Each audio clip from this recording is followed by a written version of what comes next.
Bonjour, je vais vous parler du module de debug de Spider et de comment l'utiliser pour débugger vos codes. Vous allez voir, c'est extrêmement simple, il y a juste 6 fonctions. Ici, vous n'avez même pas besoin de vous en rappeler, ils sont déjà toutes configurées dans des boutons. Donc, pour partir le mode de debug, il suffit de peser sur le premier bouton ici. Ça va partir le mode debug. Pour savoir si on est dans le mode debug, on voit ici qui est marqué IPython debug. Donc, il va attendre des instructions comme passer à la ligne suivante, arrêter, aller jusqu'au prochain breakpoint, etc. Bon, toutes ces fonctions-là sont dans les boutons, donc vous n'allez pas les écrire. Commencer, passer à la ligne suivante, et je pèse dessus, et il passe à la ligne suivante. Je repèse dessus encore, et il va continuer, etc. Sinon, la commande, c'est la petite flèche comme ça. Non, c'est next. Voilà. Bon, la flèche ici fait le next pour vous. C'est à peu près tout. Comme vous voyez, là, je suis rendu à la ligne 18. Ça veut dire que il attend mon instruction pour lui dire, pour exécuter cette ligne-là. Il n'a pas encore exécuté la ligne 18. Pi n'est pas encore défini. Fait que si je marque pi n'est pas défini. Donc, j'ai avancé d'une ligne. Là, je suis rendu à la ligne 21. Comme vous voyez, est en caractère gras. Si vous déplacez votre curseur, vous allez perdre le caractère gras, mais vous pouvez toujours le voir dans le terminal ici, que vous êtes à la ligne 21. Donc, on vient d'exécuter la ligne 18. Donc, maintenant, si j'écris pi, on va le voir dans la console. Remarquez que dans l'explorateur de variables, pi est aussi chargé. Mais vu que j'utilise le module Pint et l'explorateur de variables n'est pas tout à fait ami avec Pint, on va imprimer la plupart de nos valeurs dans le terminal. Pas très grave. Donc, pour sortir du mode debug, vous pouvez exécuter le code jusqu'à la fin ou l'arrêter en pesant sur le carré bleu. On va peser sur le carré bleu. Et on revient dans un IPython normal. Comme vous marquez là, il attend la deuxième instruction. On va utiliser la double flèche ici. La double flèche, c'est quoi? Ça veut dire rendez-vous à la prochaine pastille. Donc, une pastille rouge ici qui veut dire break, arrête, brise, arrête là. Donc, il va se rendre là. Donc, je vais mettre une pastille rouge ici, à la définition de ma somme. Et je vais mettre une pastille rouge ici à vélocité. Et voilà. Donc, quand on met des pastilles rouges, on va partir le code et le code va s'arrêter à la première pastille rouge. Vous avez remarqué qu'avant, il arrêtait au début à la ligne 12, mais maintenant, vu qu'il y a des pastilles rouges, il va s'arrêter à la première pastille rouge. Comme là, on est à la ligne 21. Je vais exécuter la ligne 21. Pouf, on est tombé à la ligne 29. Comment ça, on est tombé à la ligne 29? Ben, parce que la fonction est définie quand le livre va définir somme, mais elle n'est pas exécutée à ce moment-là. Bon, si vous avez suivi les cours de programmation, vous le saviez. Elle va être exécutée quand? Elle va être exécutée quand je vais arriver puis appeler la commande somme. Donc, mon point rouge ici, définir, va juste être activé une fois.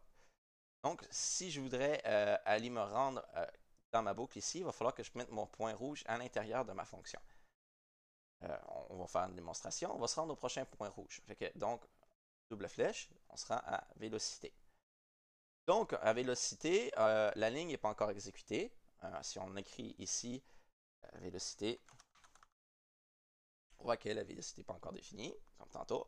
Donc, on va exécuter la première ligne, velocity, et on voit nos quantités. Donc, c'est la valeur qu'on a obtenue. On voit nos unités. Et la deuxième ligne ici devrait convertir nos unités de minutes en secondes. Donc, on va avancer d'une ligne. On voit qu'on a exécuté la ligne 41. On est rendu à la ligne... on a exécuté la ligne 40. On est rendu à la ligne 41. Et si je marque vélocité, on voit que j'ai réussi. J'ai bien fait la commande que je voulais. Donc là, si je reclique sur la flèche bleue, la double flèche bleue, je ne vais pas arrêter dans somme. Vous allez voir, ça va faire le code au complet. Donc, on est sorti du mode debug, on a exécuté le code au complet et on n'a pas été dans la fonction somme comme on voulait faire. Pour pouvoir y aller, comme je vous ai dit, il va falloir mettre notre pastille rouge à l'intérieur. Donc, on va la mettre au début de la boucle for. On va rentrer dans le mode debug. On est rentré dans le mode debug et vous voyez qu'il a exécuté tout le code. Donc, il a fait tout le code jusqu'à la première somme, 45. et il a rentré dans notre code ici. Il ne s'est pas arrêté la première fois qu'il a lu la ligne. La ligne, elle n'existait pas pour lui parce que c'est une définition de fonction. Donc maintenant, toute cette partie-là s'est exécutée jusqu'à la ligne 45 ici. Et donc, on a arrêté la boucle ici. C'est très le fun d'utiliser le débugger pour la boucle parce qu'on peut regarder qu'est-ce qu'il y a dans value. Là, on dit elle n'est pas définie parce que c'est la première fois qu'on va rentrer dans la boucle. Donc, on va avancer dans la boucle. On va avancer d'une ligne. Donc, on va regarder qu'est-ce qu'il y a dans value. 300. OK? On va regarder qu'est-ce qu'il y a dans reste. Il n'y a rien. Reste, il est supposé d'avoir 0 parce qu'on n'a pas exécuté la ligne encore. OK. Là, ma boucle a fait juste une ligne. Fait que je peux avancer une autre fois une ligne puis elle va revenir en haut. Mais je pourrais réutiliser, avancer jusqu'au breakpoint qui va revenir au début de la boucle for. Dans le fond, si j'aurais plusieurs lignes, je pourrais utiliser la flèche ici pour exécuter toute ma boucle for une fois. Et on va regarder encore ce qu'il y a de nouveau dans value. Là, la ligne n'a pas été exécutée, donc il y a la valeur précédente. Fait qu'on va avancer dans la boucle. On va regarder qu'est-ce qu'il y a dans value. Il y a 100. Bon, pourquoi il y a 100? Parce que dans inArray, bon, j'ai 300, 100, 120, 20. Si je fais bien ma job, je devrais ajouter la valeur ici au résultat à chaque fois que j'exécute cette boucle-là. Donc, reste devrait avoir 300 en ce moment. Donc, il y a 300. Vous voyez qu'on peut utiliser le mode debug pour voir comment nos boucles fonctionnent, pour voir comment nos fonctions interagissent avec nos variables et comment nos variables évoluent à chaque ligne de notre code. On va réexécuter encore la boucle. On va aller au début, on va exécuter la ligne. On va regarder qu'est-ce qu'il y a dans value. On est rendu à 120. Est-ce que c'est comme on a prévu? Oui, c'est comme on a prévu. On est rendu à 120. Et on va exécuter la ligne avec rest. Et là, on est supposé d'avoir 300 plus 100 plus 120. On est supposé d'avoir 520. On va regarder si on a bien programmé nos trucs. On a bien programmé nos trucs. Ça fait exactement ce qu'on veut. Et on peut, une fois qu'on s'est satisfait de notre algorithme, on dit ah, notre algorithme fonctionne comme on veut, on peut dire, on peut quitter tout simplement, et on peut dire continue jusqu'à temps de sortir de la fonction. Donc, on devrait sortir de la fonction. Et voilà. Là, on n'est pas sorti de la fonction comme je voulais, mais c'est pas grave. On va avancer d'une autre ligne. Là, on voit que ici, on est arrivé dans un fichier bizarre. Ça, c'est quoi? C'est juste que on lit du code dans un autre programme. Mais c'est pas grave, ça c'est quantité. Vous voyez qu'on est dans Pint.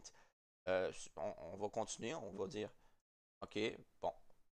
On est revenu dans notre code ici. On a une deuxième fois le sum et on va pouvoir recommencer encore la même méthode. Donc, grosso modo, c'est comme ça que ça fonctionne. Les autres boutons ici, ça sert à aller dans la fonction. Comme là, on va avancer d'une ligne. On va rentrer dans notre fonction. Vous voyez, on avance ligne par ligne. On voit le programme s'est déroulé. C'est assez intéressant. Ici, on est rendu à la ligne 47. Je peux lui dire d'avancer d'une ligne dans mon script, mais je peux lui dire aussi d'entrer dans la fonction directement qui est définie dans la ligne. Fait que, par exemple, si je fais ça ici, je vais arriver dans quantity de Pint. Si vous voyez quantité, là, je suis rendu dans Pint. Puis là, je peux exécuter ligne par ligne dans Pint ou ressortir. Il faut que j'exécute chaque ligne. Puis là, je vais ressortir. Ici, dans le fond, ce que ça fait, c'est que ça exécute la fonction jusqu'à temps que sortir. Bon, si vous avez un breakpoint comme moi, il va arrêter quand même. Fait qu'il faut la réexécuter une ou deux fois. C'est à peu près comme ça que le mode debug fonctionne. Donc, vous pouvez écrire vos variables ici, suivre vos variables là. C'est sûr que vous pouvez utiliser l'explorateur de variables. Moi, personnellement, je n'ai pas l'habitude d'utiliser l'explorateur. J'ai l'habitude de marquer mes variables directement dans la console. Si vous avez des questions, vous pouvez toujours les poser. J'espère que ça va vous être utile. Merci. Aussi, regardez la prochaine vidéo pour le IPython Notebook. Le IPython Notebook qui est un programme que j'adore, qui est très, très, très utile pour avoir des très beaux documents et des très belles notes de cours. Oui, donc merci. À la prochaine.